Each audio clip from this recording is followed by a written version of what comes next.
Hey, welcome back to the workbench. It's time to service my Hornby 08, one of the loveliest models that you'll ever see. To begin with, we need to get access to the insides. That requires removing the coupling and these tanks here, whereas we can get to the screws at the rear either side quite simply.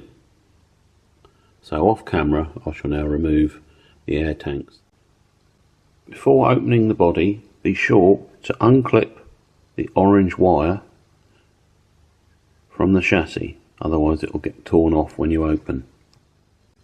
Just for clarity, the tanks actually unclip. They go into these little pockets either side of the coupling, and there is no need to remove the coupling. It is just the screws either side.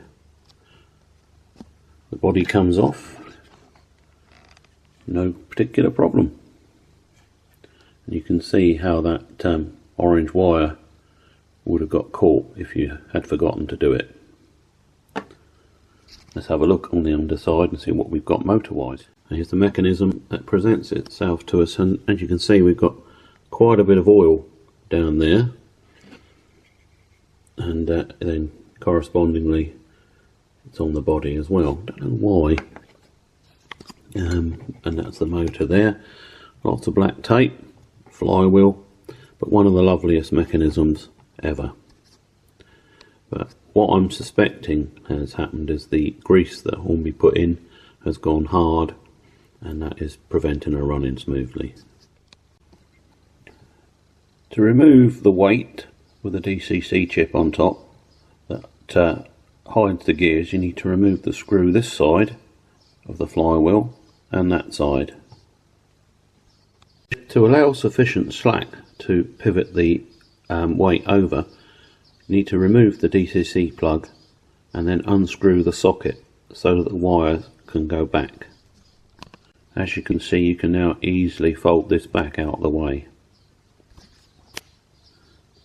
and the weight should come out. With the weight or cover removed, we can see that we've got quite a bit of lubricant leaked out both sides. We can now access the gear cover, which unclips in a conventional way. Straight away we find quite a bit of hardened grease. Now, because the worm and its bearings are fitted in place, it's not possible to get underneath, so I've just had to scrape out as much of the old grease as I can. Normally I'd recommend a new grease, but we're going to go Labelle 102 because we need to mobilise the oil that's underneath it, or the grease that's underneath it, and putting a more liquid oil in will do that. At this end of the motor, a very, very tiny drop of oil is appropriate, and then down between the front of the motor and the flywheel, and also the little linkage here as well needs lubricating. Having reassembled the gear cover and the motor, it's now time to remove the bottom plate, 3 screws which I've already taken out that you see in the background there, and that should give us access to the axles, the pickups for cleaning, and the rest of the gears. Now here's what we find under the bottom plate, and as you can see we can now get to the rest of the gears, which aren't too bad actually, and they've taken through the Labelle 102 quite nicely. Reassembly is simply reverse of taking it apart, remembering to clip your orange wire back in. Now remember to put a tiny drop of oil on the crank pins.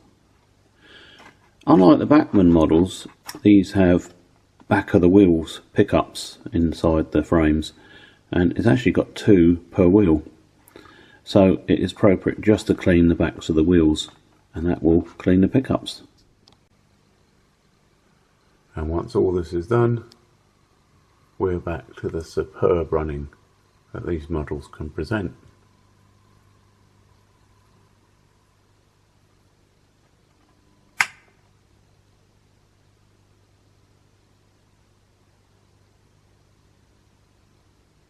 There we go, one of Hornby's best in my opinion. Now we're going to have a look at fitting some of the buffer beam detail. Fitting the buffer beam detail was indeed fiddly, and you have to angle it slightly to make sure it doesn't foul the coupling. The pipes were also very brittle and one even snapped. However, looking at the finished product, I think it was well worth doing. Hope this has been useful. Take care for now. Bye.